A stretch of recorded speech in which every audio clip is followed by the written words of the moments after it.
Hello. Hello! Welcome to Total Pebble Knockdown. Now, not at black sites. Not at black sites. Almost fully constructed, even. Almost fully constructed. Gotta hang these up. Oh yeah, we gotta hang up the Total Pebble Knockdown thing. I do have one. It's back here somewhere. But, one second.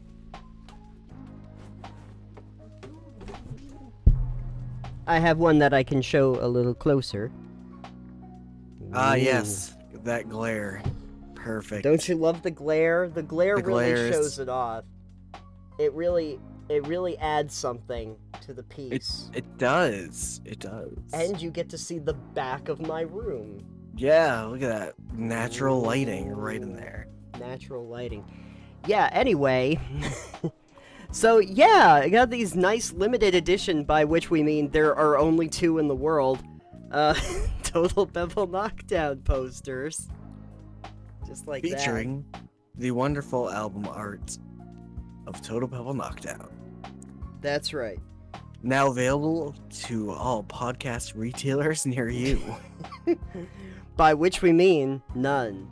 Why don't they have a brick and mortar podcast shop? That would be because it's an audio only medium, and record stores went the way of the dodo bird. we could get Tower Records back. No. And then we could make Tower Records sell podcast merch. That sounds lucrative. Yeah, we're good at business. If we're gonna do that, we get a podcast store that sells the physical medium of podcasts. The physical medium of podcasts? Yeah, we will actually just burn podcast episodes to CDs for people to play in their car. So they don't have to, use the pesky internet to stream podcasts. Yeah, I mean, no one wants to use the internet. That's a failed project in itself. Yeah. Oh, that would be like, remember Once Upon a Time? They had that whole thing where you could, like, record your own, like, music video in the malls and stuff. It's like, they give you the backgrounds and stuff, and you could record. I remember a Tenacious D video. Right.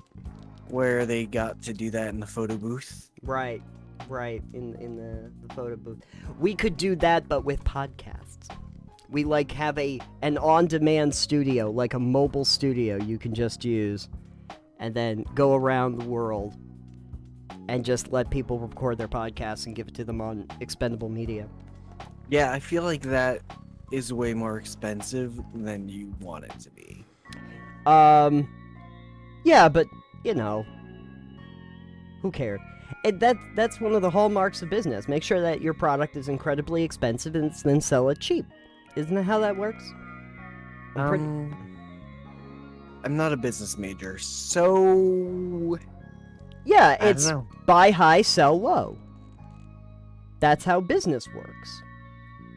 Yeah, that's why we're not in business. I think I see where our problem is. Yeah. Anyway, okay, so... Anyway, hello everybody! Hello. Still working on how we're doing intros. Let's see here. Nathan? Are you questioning Nathan in the third person? Yes, I'm saying, I think I'm Nathan. I think you're Nathan too. And I think you're Alex. No. And I think this is Total Pebble Knockdown. Not sure. But anyway, if you're joining us today on this episode, congratulations. You might be watching Total Pebble Knockdown too. There's something. Electric Boogaloo? Electric Boogaloo. Total Pebble Knockdown 2. Electric Boogaloo. In fact, if you look at some of our, if you were to look at the things and you get the if you look at the holographic ones, they do kind of have a Boogaloo-y kind of electric look to them. On the holographic ones, so If you have any of the holographics, you probably don't because they're not widely distributed. If you did, they have like the little bit of shiny coat on it, so there's something. Anyway, lucky viewers might actually get some. Yes. We'll have to do some giveaways at the start here. Yeah, I've got a bunch of stickers. Yeah, we got stickers. We do have stickers. We're hopefully going to have more merch as time goes on.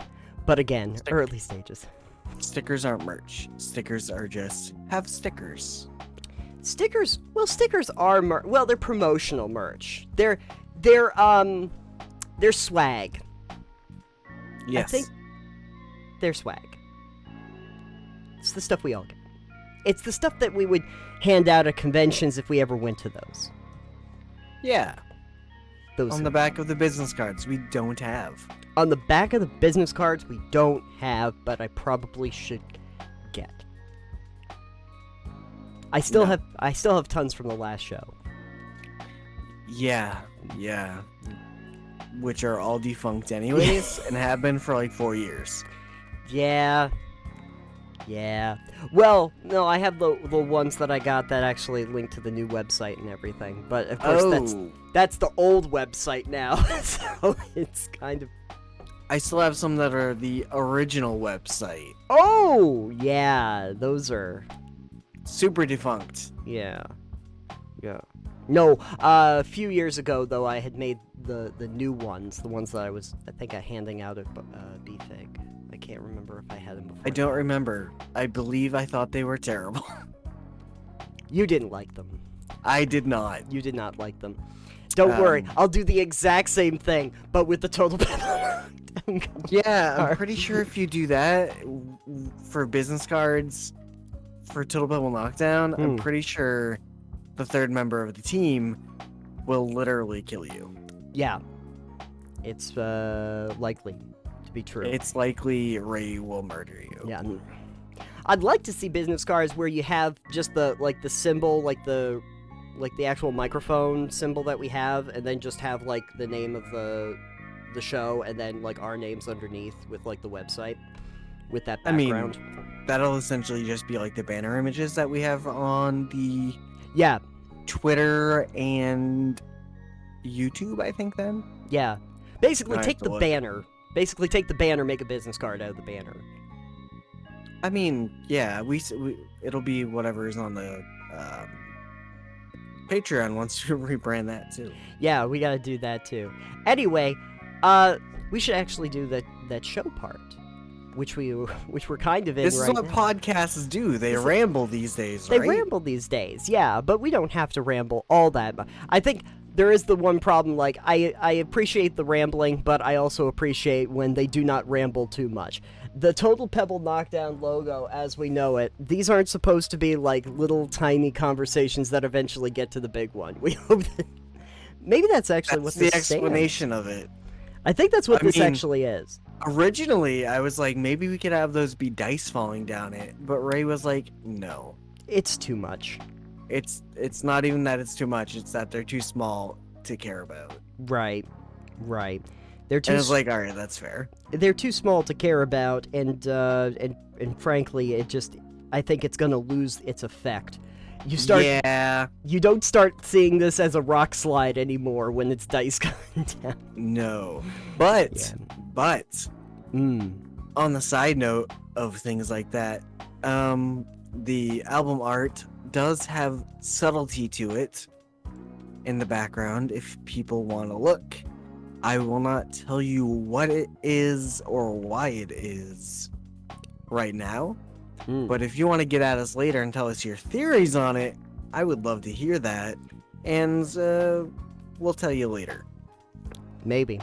And if it turns out that the subtlety you were seeing is not the one we were thinking of, we might also claim that as our own. Yes. We totally intended it. That's the exact idea. Yeah, absolutely. Crowdsourcing those ideas. Yeah. Since 2021. Since 2021. Yeah. Established 2021. And, going strong. We've been in business literally less than a year. So, anyway, this is essentially the first show. I think that's what we're doing. This is essentially the first show of Total Pebble Knockdown, and boy, it's starting off on a rousing success. I just feel weird because I'm on camera and I've got all natural brown hair right now. Oh yeah, it's usually much more colorful than that. And I'm unhappy about that. Yeah, I'm also in a plain white shirt, which is not great. We're just white and blue. It's fine. It's white and blue. Fine. Yeah. We'll figure that out in post. We'll just green screen a fancy Hawaiian shirt on you. Right, exactly. A fancy Hawaiian shirt. I love that. You can put Mickey Mouse ears on me, whatever you want to do. So, anyway, to the actual show part. Since this is the first episode, I thought that would probably be a good idea just to do a very brief about what the show is, and probably just a good idea to do a little bit about individual segments, but not get too far into it, because we have a lot of things that we'd like to talk about. Didn't we do that on the pre-show? We did do that on the pre-show. Screw that. Let's just get into it. Yeah, just get into it. Okay, so, usually the first segment we wanted to do was something a little bit more of a topical thing that's going on right now. But there's a few that we have to dig a little bit deeper into before we do them. Is there a topic that you wanted to tackle that is current events related? I might have something myself, but I'm just wondering. What did you have? Is it... Well, so what I actually had was I was looking some stuff up this morning and just seeing what some of the articles about like gaming news is, because I have to explain to people that like my experience keeping up to date on gaming news is mostly a few people that I happen to watch and a few things that I happen to look up, and sometimes things catch my fancy. And the one thing that came up immediately about current events was actually more or less just a think piece, but it was from Kotaku, and it was about Roblox kind of being shady in its in its monetary practices. But I have to tell you, that doesn't really seem like news to me. Yeah, I mean, Roblox is just kind of shady in general. Yeah, I can appreciate that somebody wanted to do an article about it, about how, you know, it's like a multi-billion, what is it, it's a $45 billion company, Roblox. Yes. And I'm sure a lot of that is related to the website and how absolute, you know, how many games are part of Roblox right now. Well, it's because people can go in there and create their own worlds and games and all of that. Yeah.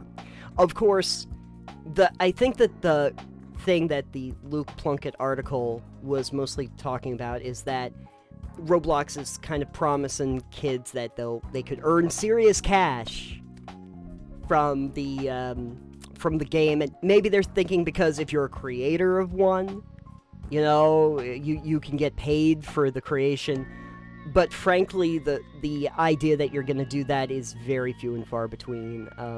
What they mention in the article, at least, is that they probably won't pay you anything unless that particular game mode makes like over $1,000. So right away, you're kind of limiting the number of creators that are really going to be getting any kind of payment from it. And just the whole Robux situation and everything for me, I never really saw it as more than a cash cow anyway, which, you know, good for them, but I had my own experiences with Roblox. I don't know if you've ever played anything on it. I have not, but my son does like to play some Roblox stuff.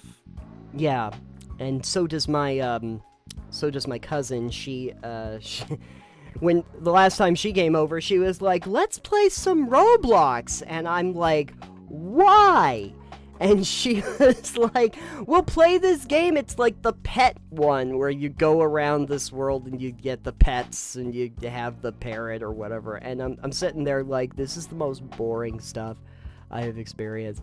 But I had tried some games beforehand. I tried it out when I did that free-to-play marathon a few years back. Did you? Yes, I did. That's terrifying. Yeah, I'll see. Maybe I can link the video when we do this, because that was a fun one.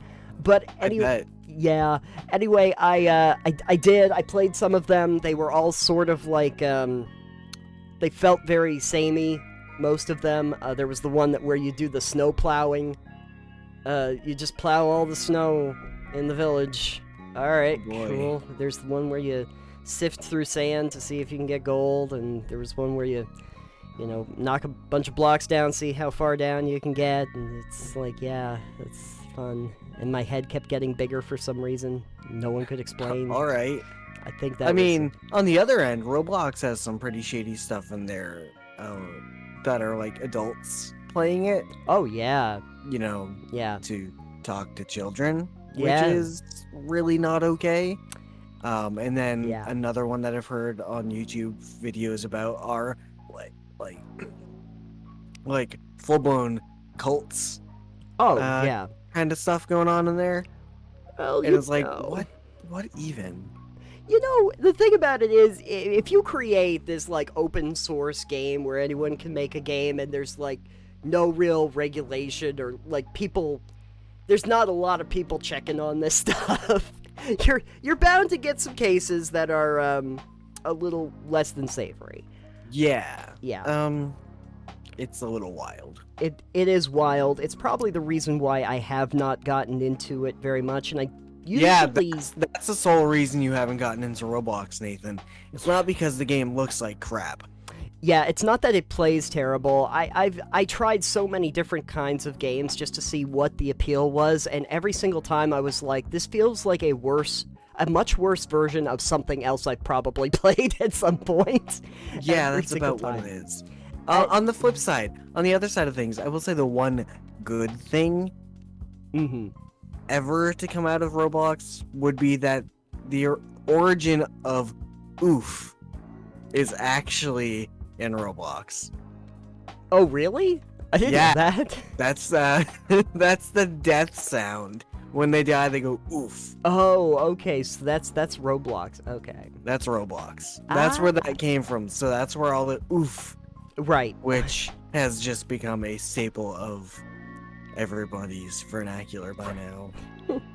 Yeah, I mean, it was one of those things where I never really encouraged people to play Roblox, and I usually tried to discourage kids, especially from playing Roblox, because I don't think it's not really a friendly place to be most of the time, and it's probably going to give you some disillusionment. I think the big thing, though, that always bothered me was the premium currency part of it, which is kind of like the pay-to-win sort of model, where depending on who's building what, since anybody can build whatever they want, if you're saying like, oh, here's like the snow plow that's going to make the snow blowing way easier, but you have to pay the premium currency in this specific game for this specific thing. I was like, oh yeah, this is gonna be a nightmare in terms of getting kids to shell out a lot of cash that they might not have. Yeah, microtransactions within microtransactions. Yeah, it's microtransaction-ception, and I think that was one of the big problems that I saw right away, but now, like they're talking about with the creators and some of the things that you mentioned from videos you've been watching, it makes me even less savory. So next time, if she comes over and she wants to play the Roblox again, I gotta just like apparently stay with her the entire time. I'm not gonna leave her alone in there. I generally just, when I have my kid, I'm like, hey, wanna just play Minecraft Dungeons? Because, you can't even chat in that. No, you can't. It's a very limited chat system. This is really the best case for single-player campaigns. No jerks. I mean, or other you'll people. still have jerks in role-playing games. They're just the NPCs. I think I prefer my jerks to be scripted in-game. Depends on the game, but yeah.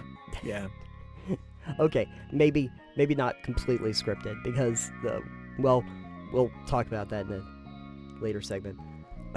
But at any rate, so that was the thing that I just had, but I don't really feel like that's news, so to speak, that Roblox has shady business practices. It's interesting to discuss. Sure.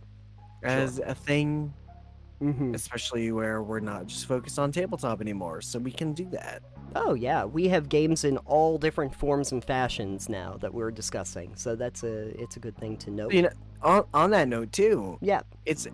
I was gonna say it's kind of weird you don't see more of that kind of microtransaction type economy in tabletop gaming, but at the same time, CCGs exist. Yeah.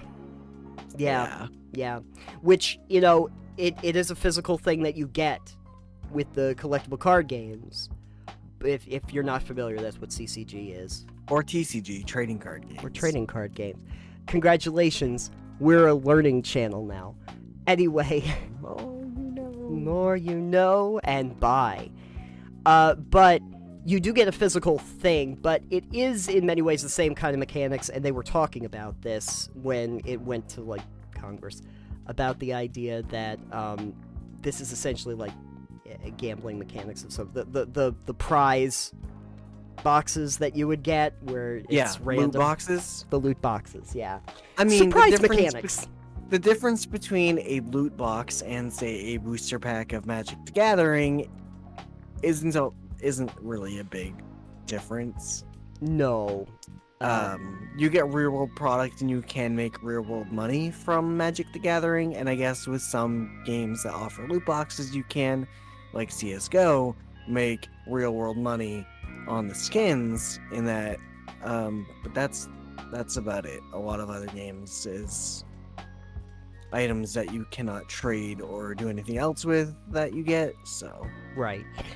Yeah, so there is that if you were looking for, I guess, the physical, the analog version, I suppose, of, like, the loot box mechanics. But in terms of the pay-to-win mechanics, I don't know if it's really pay-to-win, but I have seen, like, maybe, like, the downloadable PDF versions of different, like, role-playing games and stuff where they'll add different content, and maybe it's downloadable content. Either, here's the new species that we created for the game or something, and some of them are kind of powerful. And then that's like another transaction on top of the normal game. Add-ons, you can actually kind of see that with different settings that get created for games and stuff like that, but I don't really feel like those are necessarily as egregious as the horse armor, so to speak. No, because add-ons you're getting, like, an actual game to play. Right. For content, in a lot of cases. Yeah. Now, here's a question that I have for you. Aren't you so thrilled? No. But do you think the reason why Tabletop doesn't really have the same problem with the microtransactions is because so much of it is user-generated? A lot of it probably comes from that, because you can go on to, like, DM's Guild and get either very low cost or no cost content, or you can create your own content, and that is generally free. Right. Or you can borrow content, again, like you said, find free PDFs. Mm-hmm. So either it's low or no cost a lot of the time. And I think that's one reason. The other thing on that too is, like, the people that play, like, your CCGs, Magic the Gathering, who want to go out of their way to buy really powerful cards and combos and stuff for their decks. Yeah. Generally have sunk a metric ton of money into the game anyways. Yes. So to them, it's probably, a return investment because they get to win in their games, potentially, because they're buying power cards that cost $800. Right. Exactly. Yeah, I mean, I keep thinking to myself that, like, with a video game, like, as much as I like video games, they really are created and then distributed off to you. And with tabletop games, a lot of it is created kind of on the fly with the people that are playing it, especially with like role-playing games. So trying to sell people the solution to the problem that we created is a lot harder with a tabletop setting than with a video game. I think it's also when you have like a pay-to-win mechanic in a competitive game, it then becomes I'm not sure exactly what to call it. It's kind of like where it takes care of itself, because the people that are paying to win are usually going to be ending up in brackets against people that are paying to win. Yeah. In a lot of cases, because it's like, I'm doing really good. Everyone else that's doing really good is either actually good or also paying to win. Yeah. No, you just and I don't think you see that in tabletop so much, because it's not really about winning as often. Right. Like Magic and that are to a degree if you play in tournaments, but generally if you're playing with people that, you're still on equal ground a lot of the times, because there's chance involved. Right. So even if you buy all these power cards, someone else can have a deck that just outperforms, or is just a great counter to what you have. There's balances to that. Yeah. There certainly is. At some point, we might have to do a little bit of a mini-series about evil mechanics, which is all about the ideas of different kinds of loot boxes, microtransactions, and the other kind of more shady business practices that have been going on. Horse armor. Though, the great thing about it is that when they got to Fallout 4 and they actually made something that was free in the Creation Club where you could actually do a quest to get the horse armor. Did you ever do that? No, I didn't. No. No, I didn't know that. They did. The Giddy Up Buttercup. You know how they have the part. They made an armor out of the Giddy Up Buttercup pieces. That's great. And is it power armor? It is. It's a power armor suit. And That's great. It's terrific. And Bethesda was like, yeah, okay, we're gonna own up to this. So here is just a free thing on the Creation Club, and you can have a little mission where you go and get the horse armor. That is pretty great. I do love one of the creations for Skyrim. Oh yeah. That is the monocled and top-hatted mud crabs. Oh my goodness, yes. That's terrific. And then the ones that swear at you as well. Those are great.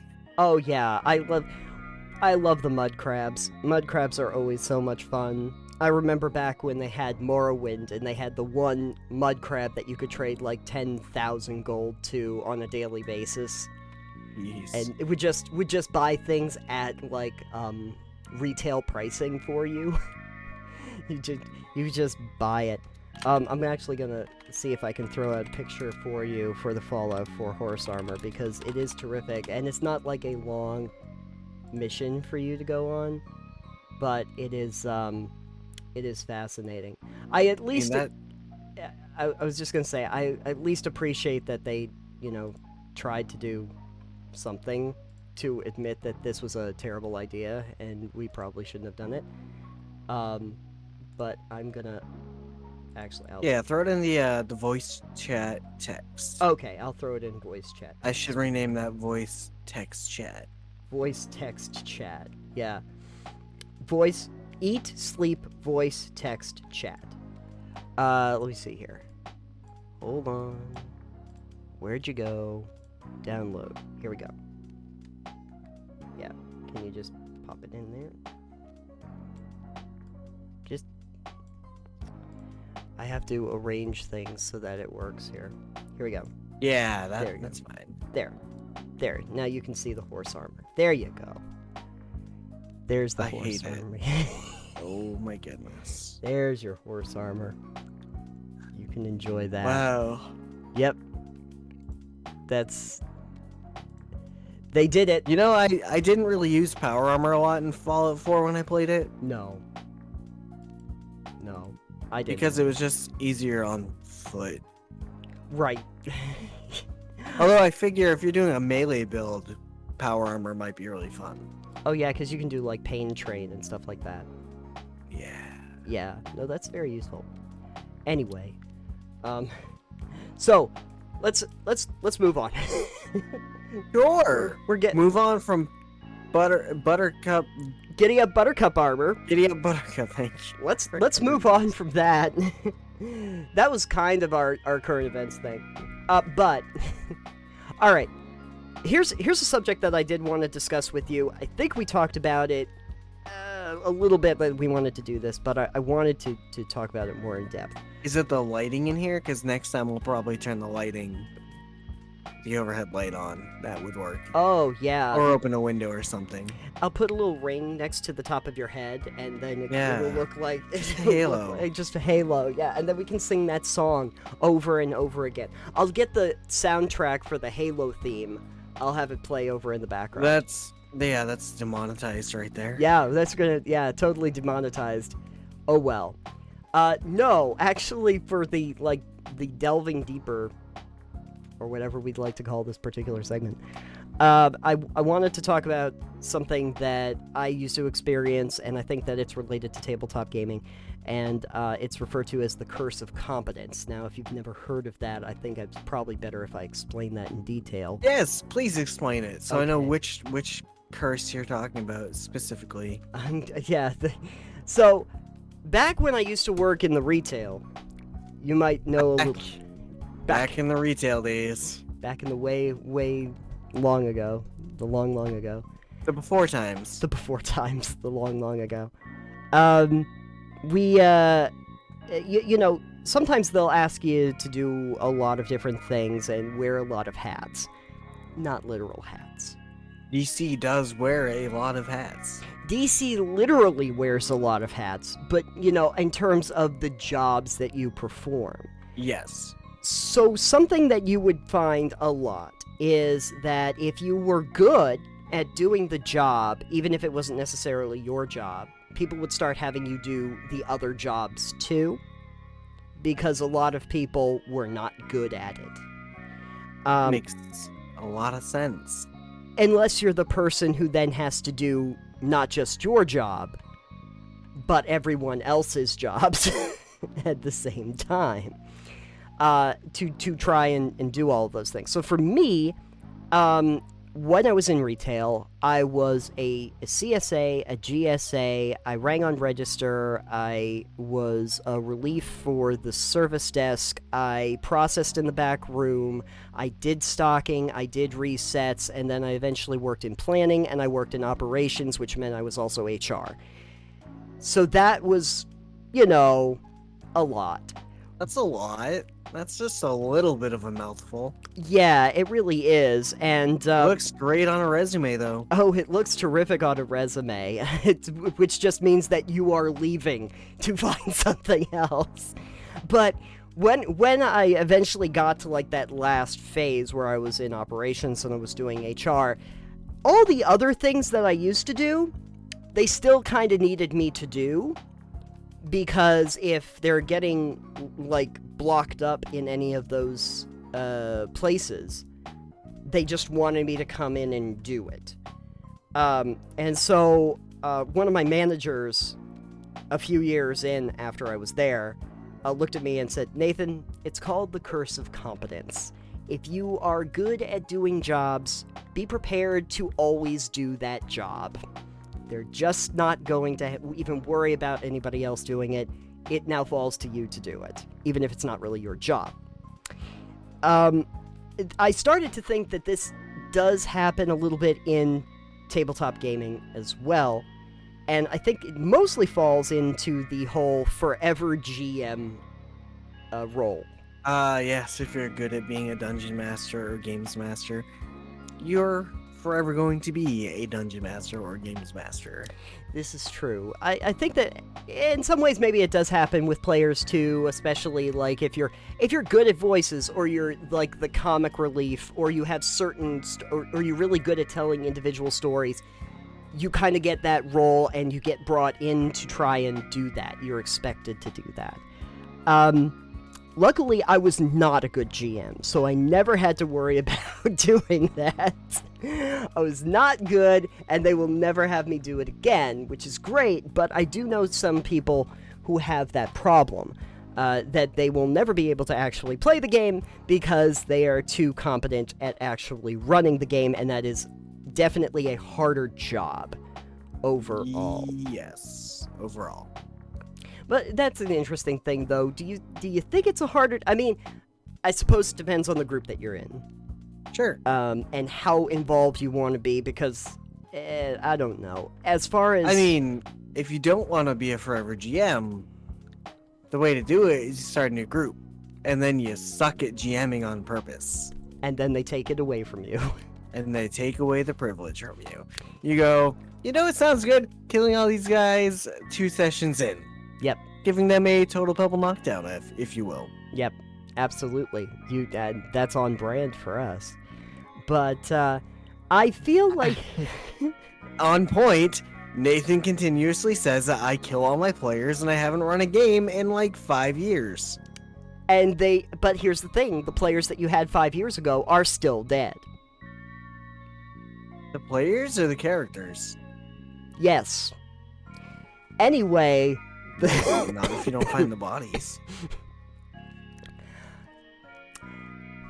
Our phone number here is so there is that. Of course, if you do like being the GM, this is fine. You just be the GM. But I think that there's also a bit of an there's a bit of an idea that an expectation, I should say, that when you are a GM, or you even are a player, or you're even writing campaigns or anything like that, now, you're kind of expected to be as good as the best people that have done it. Because you've seen the people who are the most competent among them. And you're seeing people who are competent and have a crew helping them produce it. Oh yeah, but for the newbie coming into it. Oh yeah, they might expect that everyone's that good. Yeah. They're not. Why aren't you Matt Mercer? 'Cause 1, I am not. 2, I don't have that production crew, and 3, I go ahead, see if he'll run a game for you. I mean, he also was an actor as well, I believe. Yeah, voice acting. He did a lot of, especially. I mean, and the whole crew's like on Critical Role or any of those, they're all, entertainers by nature. So, they have professional training in this. I don't. Like, at the end of the day, no. I don't. And no. Everyone's aware of that. I don't have training in it. And I'm not going to be that.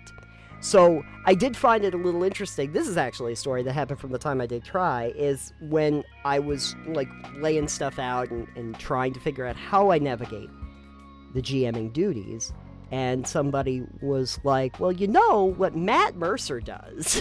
And he would explain to me. Someone actually say that? Yeah, it's like, with, and I was like, yeah,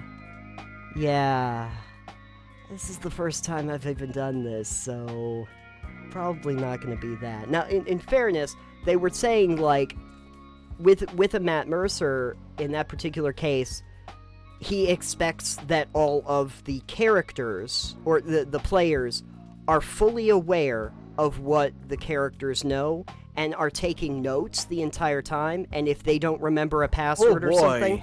And if they don't remember passwords and something like that, too damn bad. You can't get through the door if you don't remember the password. I expect you guys to be paying attention.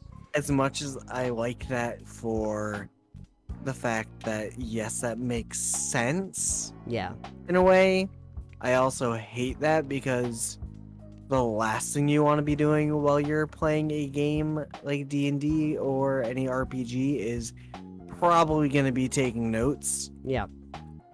Right. And so they were actually saying it in terms of, you probably don't have to do that.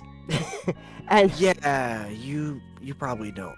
Like, I don't want to take notes while I'm playing a game. I want to be absorbed in the game. Right. If you maybe task one party member per session, like a different party member, hey, somebody take notes of stuff that goes on, and we'll change it up each week so that we all have a turn doing it. Mm-hmm. But somebody take notes each session of relevant stuff so that the party remembers things. Mm-hmm. I don't expect the players to remember these things if it happens. Like if you game every once a week or once every 2 weeks and something happens 3 sessions ago, Yeah. for instance, that's sometimes 3 weeks ago, sometimes 6 weeks ago. Right. So, like, the difference in time scale is that our human brains are terrible, but our player brains probably remember something that happened to them either a couple hours or a couple days ago. Right. Well, because you hope that your player character is, the actual hero of the story, and therefore might be more competent in this situation than you. Yeah. I feel like hope. for that, like, if we weren't to get into mechanics discussion, Right. a simple, like, stat or substat or a skill for memory or recall, I think one system might have had that as a thing, where it's what you can recall, and you make a roll, and it's like, do I remember this? And if your character if you as a player don't remember it, but your character should, you can like roll for that and just be like, yeah, your character totally remembers that. It was like 2 days ago. Right. Yeah, I feel like those are kinds of things that are very indicative of what different kinds of GMs want to do. But if you're kind of expecting somebody to be really great at it out of the gate, that might be a little bit more than they can handle. It might actually turn them off from doing it. Yeah. But the Curse of Competence part, just to kind of bring it on back, is the idea that when you are good at it, you never get out of it. And you know the trick there, though, again, as I said, and I would hate to admit this, but in my career of an employee, I do my best not to let people know I'm competent at things. Yeah, unfortunately, this is kind of the way of the world, is that you don't necessarily want to show how good you are at something. Yeah, I'm fine with people thinking I'm just kind of goofy Average. or average. Yeah. I've been a manager, an assistant manager, a supervisor, and it's like, don't really care for that position, so not gonna show them I can do it. Yeah. Because once people know you can do it, they expect you to do it and will often make you do it. Oh, yeah. Once you can show that you actually can be in a leadership position, that's super great. But what are you getting out of it except headaches, more than likely? Stick to my dairy cooler. Yeah, just stick to your daily cooler, keep your head down, don't admit that you're actually good at things. Because I was a relief team leader back when I was working on the ropes course too. I had worked really hard. I was my ground crew. I did a good job, and I was super happy. And then I would become a relief team leader, which was basically what that ended up meaning, though, was that when all the other team leaders decided they wanted to cut out early and go to the beach, we'll just leave Nathan in charge. So they didn't invite you to the beach ever. Oh, I didn't get to go to the beach. I had to stay and run the course. They were probably just afraid you were going to sunburn. They were probably afraid that I was going to sunburn. Well, yeah, or they could have put me out in the woods. That would have been fine. Yeah. I had many lovely days where I was just like at the end of the jungle course, and you're just out in the woods, like about 35 feet in the air, just hanging out on a platform, just waiting for somebody to come by to get them off the course. It's like, that's not bad. You just kind of lean next to a tree for hours on end. That's my job. Yeah, exactly. But then when you gotta actually run the course, now I gotta get down, now I gotta run around all over the place, make sure everybody is on their lunch schedules and everything like that. And it's like, yeah, this is totally worth the hassle and the headache. So I guess the lesson, folks, don't be good at your job. Yeah, be terrible at your job. Be terrible at your job. Or whatever you don't want people to think you're good at. Exactly. Don't try to climb the ladder. It's not going to end the way you think it's going to end, unfortunately. I really do worry, though, about the idea that it's going to be bad for people who are trying to get into the activity, especially with tabletop gaming. But really, I see this a little bit in, video gaming as well, is the get good kind of thing, which is like, if you're not great at something, then why are you doing it? Or you have to get really good at something really quickly. I like to be completely incompetent. When it comes to video games, when people say, "Are you good at them?" No, I play a lot of them. I'm not good at them, and I am not going to try to do like, oh, look at this speed run I did and the challenges I did, because then that's going to be all the expectation about like doing that. Because I'm not good at it, and it's gonna end up bad, because then they're gonna expect that all the time. I just don't want to do it. It's not fun. It stops being fun. I hear that's why most people do gaming. Yeah. Yeah. Tend to game because it's fun. Yeah, you certainly hope so. Yeah, that's why I don't do competitive gaming, because I don't care. Esports. No. EA No. Sports. EA Sports. Get in the game. It's in the shame. It's in the shame, yes. It's in the shame. So no, we're not gonna do the esports thing. Sorry. We're just not. We're just gonna play head to head. We're gonna play head to head. Exactly. Yeah. Got to figure out See how to do that granny simulator. See who's got the harder head. Yeah, we get together, we start smacking our heads together, and see whose cracks first. That's how that works. Yeah. Perfect. Anyway, so the big takeaway for the Curse of Competence is don't be competent, and you won't get cursed.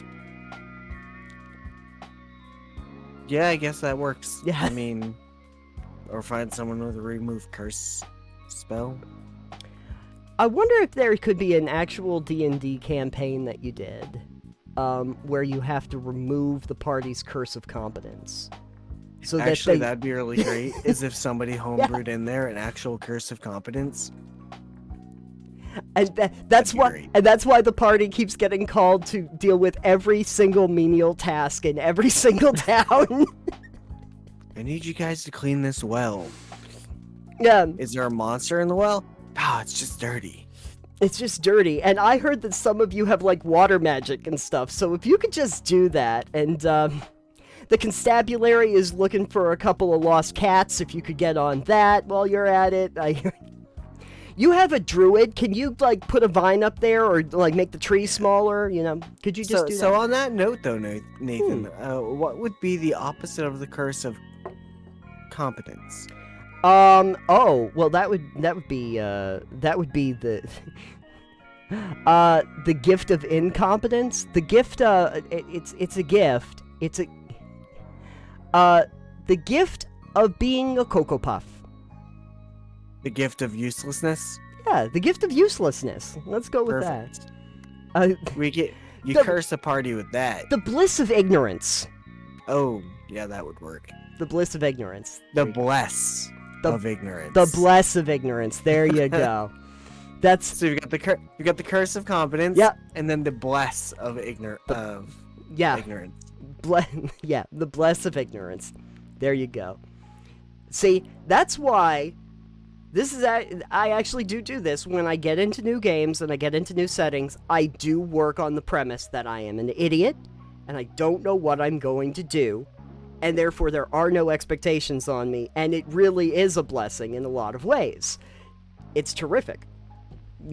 No one has any expectations of you, and you're kind of free to do whatever you want until you have inadvertently shown that you actually do know what you're doing. Yeah. So, that's helpful. Yeah. So there you go, folks. The bless of ignorance. Learn it. I'm gonna wipe my eye, because I'm tearing. And then we're gonna do another segment. We're doing 3 segments today, aren't we? Yeah, allegedly 3. One 5 day. is right out. 5 is right out. 5 will come eventually, but we want to get like rolling and get used to doing this and get stuff out there. So minimum 3. minimum 3. Minimum 3. minimum 3, probably maximum 5. But I think today we only really had 3. Can't see this. Oh, you can see it in a minute. Oh no. Cats. Oh. He looks. Oh no. He looks like he's a Khajiit looking to sell you some wares. Yeah, he likes to nap in the windowsill. Oh yeah. Like, black cat in a windowsill.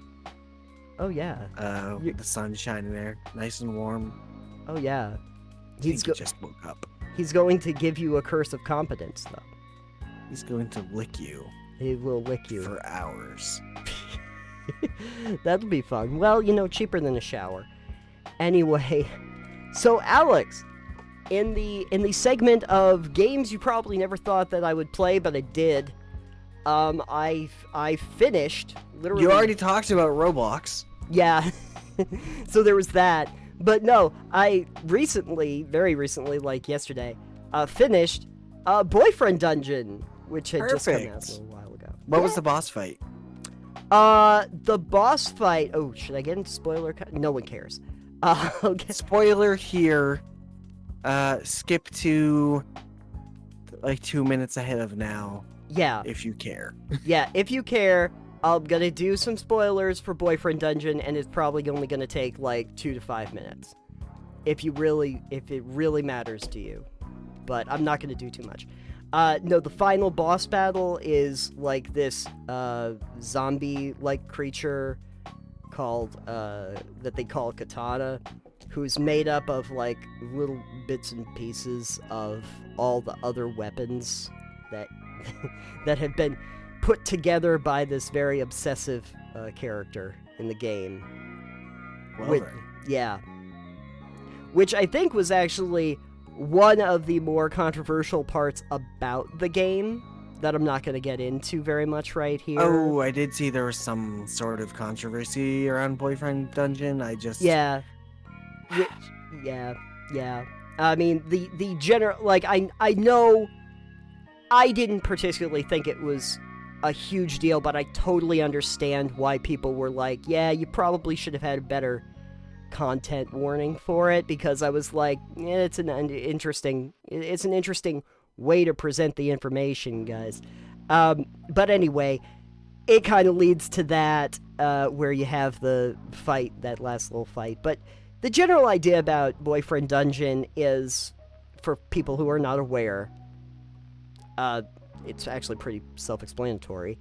Basically, you go to this Verona beach for the summer, and and your cousin tells you it's the summer of love, and it's basically like a dungeon crawler with a dating sim, and you date the weapons you use in the dungeons.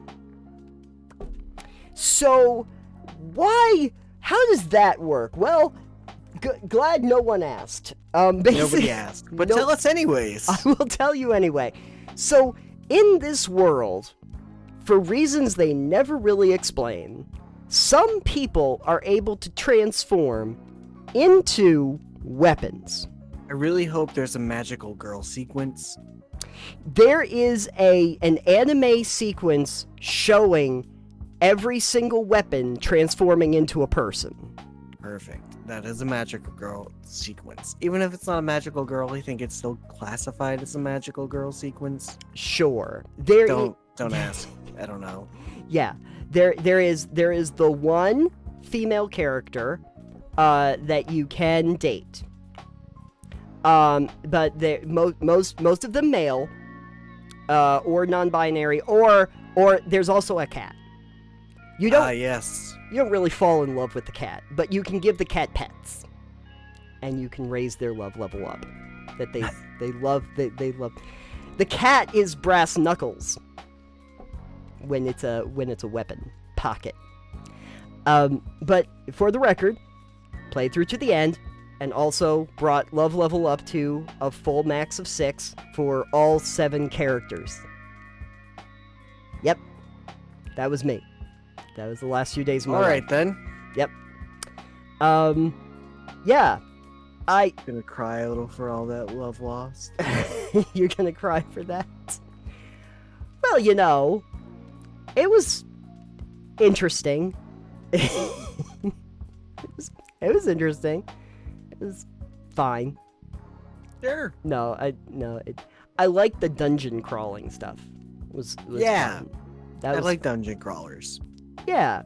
It definitely isn't. I think some people might compare it to roguelikes. It's not really a roguelike because you actually gain experience at the end of every one of your runs, and you get money and crafting materials and stuff that you can use in the overworld. So it's Would it be more of a roguelite then? Possibly. I'm actually playing a roguelite right now, and it is one of those where a lot of the stuff that you accrue in dungeon, if you die, you don't keep. What are you playing now? I'm playing a little of Hades right now. Oh, okay, yeah. That's roguelite. That's Because roguelite. you can make progress. Right. But there's still... Each run is kind of its own thing. Right. In Hades, the whole notion is you do get to choose, like, a boon to take in. You get to choose a weapon to take in, and there are some points as you go through to different dungeons and stuff. But, like, yeah, but money and advances and stuff in the dungeons don't carry over. Yeah, each run resets then, right? For the most part, yeah. Yeah. I haven't gotten deep enough into it, but I think after you complete one section, you can jump to, like, the next section after you've moved on to it, so you don't have to redo it all over again. I know Curse of the Dead Gods, which I have, which is a roguelite, which I've played a bunch of and haven't a little bit, but it's decent, is you can upgrade the temple where you begin with, like, you do accrue the monetary unit outside of the dungeon from defeating bosses and stuff. Okay. And then you can use that to upgrade your altars, and you can upgrade a couple passive abilities. Sure. And all that, and then unlock different weapons the altars can offer. So, like, you've got 4 altars at the beginning of your dungeon that you can upgrade, and you can unlock. You start with none. You unlock 1. Then you can unlock 2, 3, and 4. And each one will have a primary weapon, secondary weapon, and I think there's a third weapon. Oh, a 2-handed weapon is what it is. Okay. So at first they just have a primary weapon. Then you can upgrade to give them a secondary, upgrade to give them a 2-handed. So each one will have a different set of weapons on it. Sure. Each time you're in the dungeon, and they'll be random each time. Right.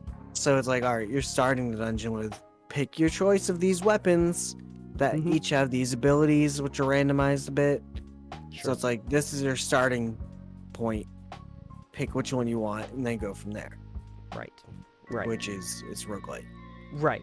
In Hades, they have similar things where there's some different crafting materials you can use to, like, add more things to the dungeons during runs. That's also kind of like West of Dead or For the King, which were some other ones that I played.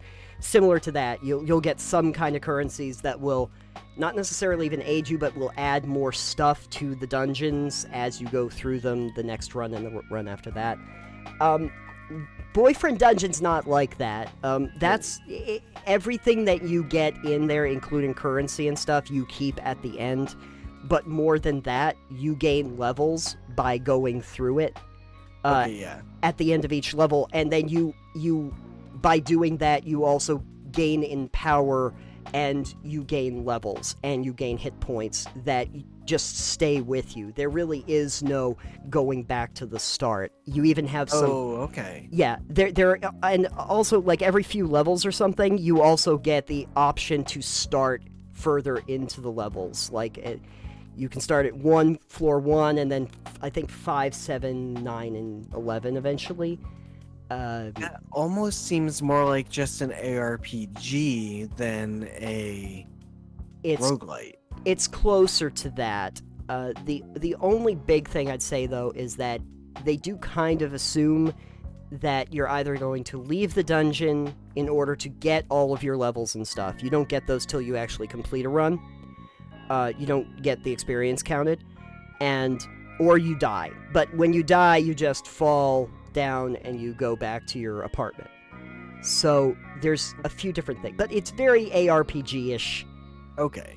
But then also you take the weapons in, and there are dates that you can go on in the dungeons with them, and you can give them gifts which you craft and stuff like that with crafting resources. So it's very much in the dungeon crawly RPG-ish kind of thing, but then there's also a whole dating mechanic that will make you think of literally the visual romance novels that you Perfect, your favorite. My favorite thing in the world. Absolutely. You know, they give you lots of options to play around with the different characters, but I was like, well, obviously what I'm going to want to do is I'm going to want to try to max out every single one of the characters. When you gain in love levels, they unlock new abilities for whatever they are, and then you can choose different options for each one of them. It's definitely a unique concept. I'm gonna give them that. Sure. Dating your cat weapon is pretty unique. I gotta be honest with you, Pocket's kind of like the best out of all of them, because those Brax Knuckles are so fast, and something you don't know when you start is that when enemies have like the projectiles coming at you, saw blades or whatever, if you attack it, you can destroy the projectiles too. So really fast weapons are actually the best ones, because you can just whip through projectiles until you get to the actual thing and just start hitting it as much as humanly possible. There you go. And it's hard to get hurt unless you get really surrounded. But you have some interesting options, and they all do some fun stuff. I think the big problem I had was from a technical standpoint, the one problem that they have is, man, you know how sometimes we get accused of, like, looking at our phone too much in this day and age? You know? Anyway, well, I've heard tell that there are some people that get criticized for looking at their phone too much.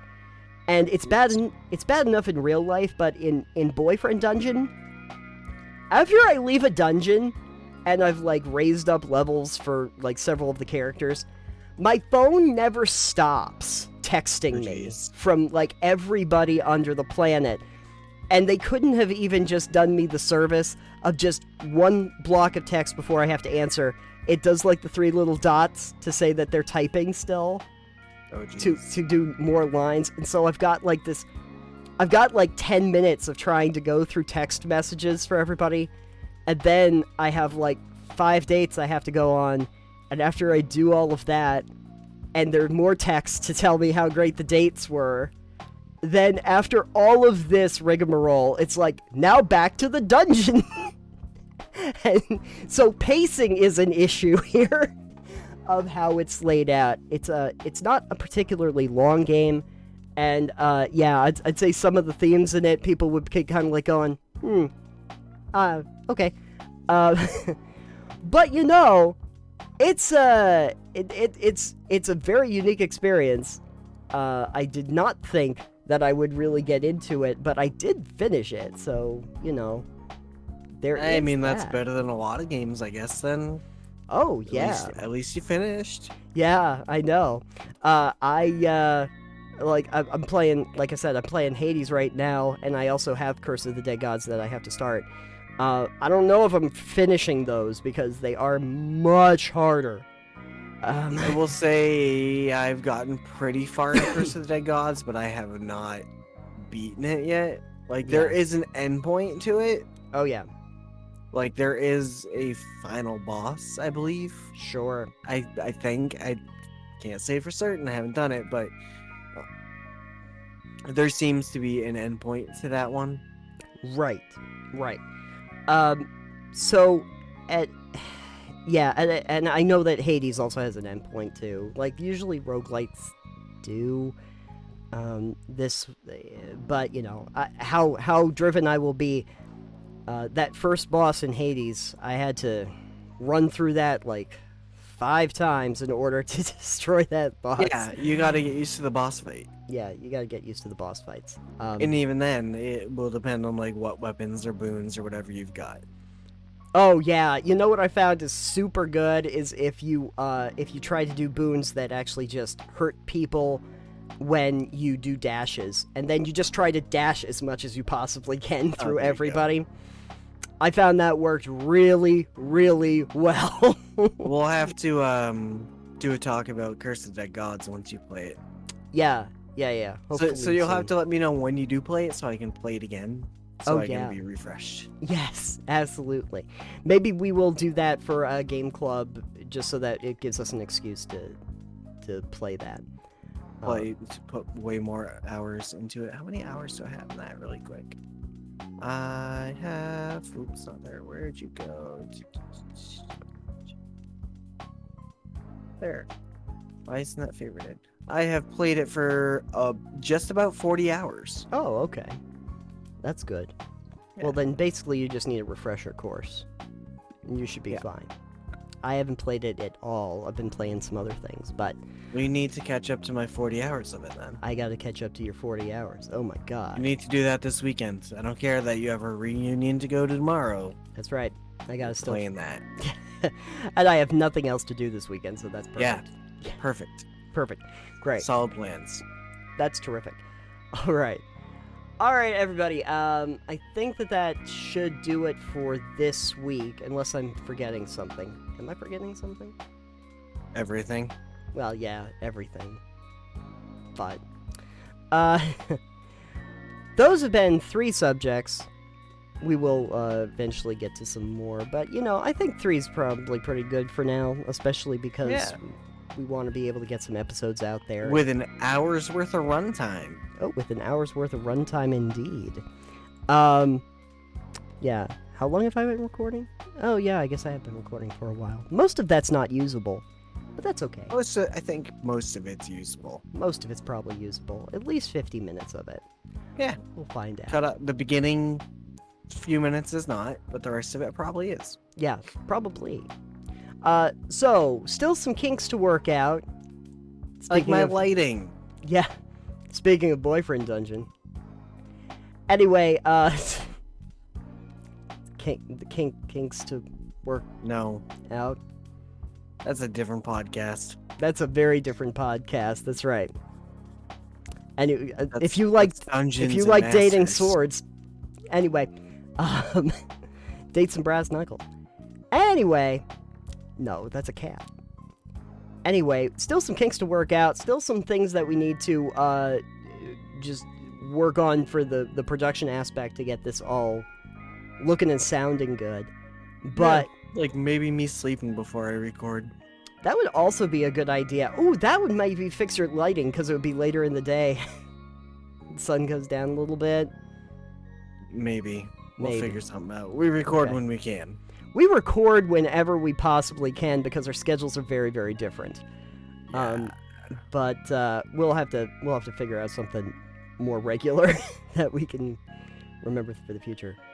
Anyway, if you would like to find us online, I don't think it's possible. Is it? Alex, if they wanted to find us somewhere? We already talked about the internet being over. Right, the internet is over. It's too bad because if we just started that website, but now it's over. So. Yeah, that whole new website, you know, it's total Pebble Knockdown.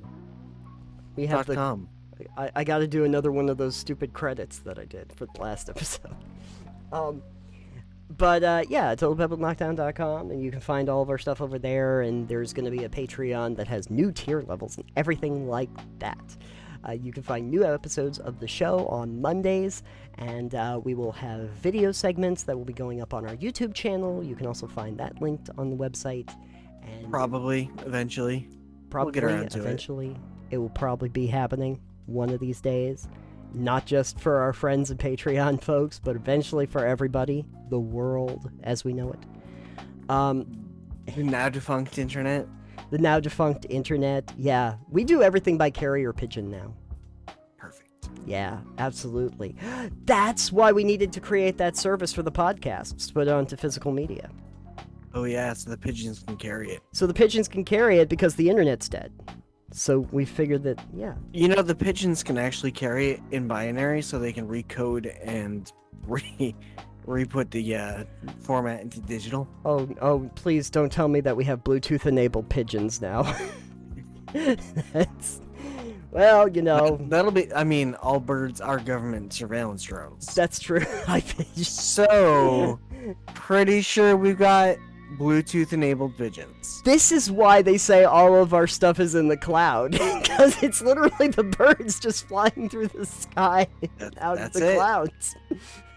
That's why you have to be careful.